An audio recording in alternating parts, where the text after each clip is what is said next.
শুধু তানজিদ তামিম নয়, আমি চাইবো যে সাথে যিনি আছেন তিনিও যেন কনসিস্টেন্ট থাকেন। ওপেনিং পার্টনারশিপটা খুব বেশি ইম্পর্টেন্ট। যে কোনো ভালো দলের জন্য ওপেনাররাই কিন্তু আসলে প্ল্যাটফর্মটা সেট করে দেয়। সেক্ষেত্রে ধারাবাহিকতা খুব ইম্পর্টেন্ট। আমাদের এখনও মনে হয় মানে ওপেনিং পেয়ার তো একটা পার্টনারশিপ, কিন্তু ওপেনিং যে পেয়ার থাকেন সেই পেয়ারের পার্টনারশিপটা হওয়াটা কিন্তু খুব ইম্পর্টেন্ট। সো আমি তানজিদ তামিম ভালো করছেন, রিসেন্টলি সব ফর্মেটে ভালো করছেন, তো ইটস ইম্পর্টেন্ট তার সাথে যেই পেয়ার আরেকজন থাকেন সেখানে যেন আমাদের পরিবর্তন করতে না হয়। মানে আমরা যাকেই খেলাই তিনি যেন পারফর্ম করেন, সো দ্যাট টিম যেন একটা ওপেনিং পেয়ার, একটা সেটেল ওপেনিং পেয়ার নিয়ে এগোতে পারে, তাহলে সেটা দলের জন্য অনেক ভালো হবে। ফ্যান্টাস্টিক। শুধু নাহিদ রানা তো উইকেট পেয়েছে, ভালো বোলিং করেছে, দুর্দান্ত গতিতে বল করেছে।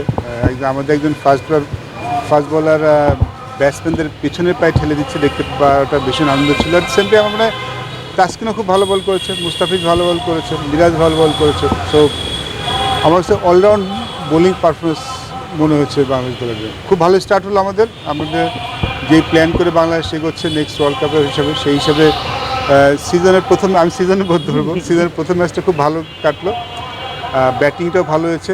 বাট ভেরি ইম্পর্টেন্ট আমার কাছে মনে হয় সবচেয়ে বেশি গুরুত্বপূর্ণ আমাদের এই পারফরমেন্সটা যেন ধারাবাহিক থাকে, যেন ওয়ান অফ পারফরমেন্স না হয়। এটাই যেন আমাদের ক্রিকেট যেন এমন হয়, আমাদের একটা ক্রিকেটের একটা সিগনেচার থাকা উচিত যে বাংলাদেশ ক্রিকেট এরকম, বাংলাদেশ টিম এরকম। সো আই হোপ যে এটাই আমাদের স্ট্যান্ডার্ড হবে এবং এই স্ট্যান্ডার্ডটা আমরা মেনটেন করবো, স্ট্যান্ডার্ডটা ব্যাপারে আমরা কনসিস্টেন্ট থাকবো। এতটা প্রত্যাশা অবশ্যই ছিল না, দেখুন মিরপুর উইকেট নিয়ে তো অনেকে অনেক কিছু বলে, এর আগে মনে হয় ওয়েস্ট ইন্ডিজের সাথে খেলার উইকেট নিয়ে অনেক কিছু বলেছিল, বাট এবার তো কিছু বলার নেই। আমার মনে হয় ওয়ান অফ ডেজ যেখানে একজন ফাস্ট বোলার দুর্দান্ত বল করেছে, just all about Nahid Rana.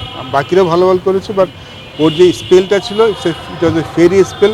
এরকম স্পেল সবসময় কিন্তু দেখা যায় না। এটা আমার কাছে মনে হয় যে ওদের কম রানে আউট হয়েছে, এটা একটা অনেক বড় কারণ। ইটস নট দ্যাট যে পাকিস্তান টিম খারাপ দল, তাদের হয়তো কিছু নতুন খেলোয়াড় আছে, বাট তারাও কিন্তু বেশ ভালো খেলোয়াড়। তো আমার মনে হয় it's not about Pakistan team. I think যে ওই নাহিদ রানাটা স্পেল যেটা আসলে পুরো ম্যাচটার ভাগ্যটা গতিপথটাই বদলে দিয়ে। আমার প্রত্যাশা দলের কাছে একটা, আমরা যেন আমাদের পারফরমেন্সের ধারাবাহিক থাকি। আমাদের নেক্সট বিগেস্ট চ্যালেঞ্জে এটাই। আমরা কিন্তু গত 2-3 বছরে খারাপ যে খেলছি তা না, আমাদের পারফরমেন্সটার গ্রাফটা ওঠানামা একটু বেশি করেছে, যার জন্য কিন্তু অনেক সময় আমরা বলি যে আমরা ডিক্লাইন। আমরা কিন্তু ডিক্লাইন না, আমাদের শুধু এই ধারাবাহিকভাবে ভালো খেলার খুব দরকার। আমরা প্রথম ম্যাচটা খুব ভালো করেছি, আমরা সব ম্যাচে জিতবো না। পাকিস্তান খুব ভালো দল, আমি আবার বলছি পাকিস্তান খুব ভালো দল, ওরা অবশ্যই ঘুরে দাঁড়াতে চাইবে।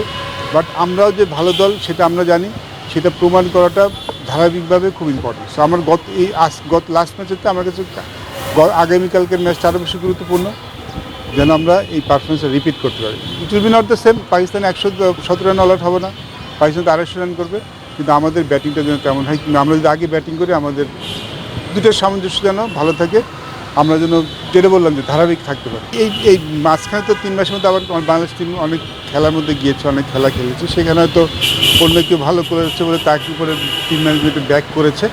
বাট আমার মনে হয় যে একটা লম্বা সিজন শুরু হলো, বিশ্বকাপের আগে আমরা অনেক ম্যাচ খেলবো, তো সবাই মনে হয় কম বেশি সুযোগ পাবে। সো আমরা যখন ভালো খেলি তখন ইটস ভেরি ইম্পর্টেন্ট যে আমাদের গেম প্ল্যানে মানে স্টিক থাকা।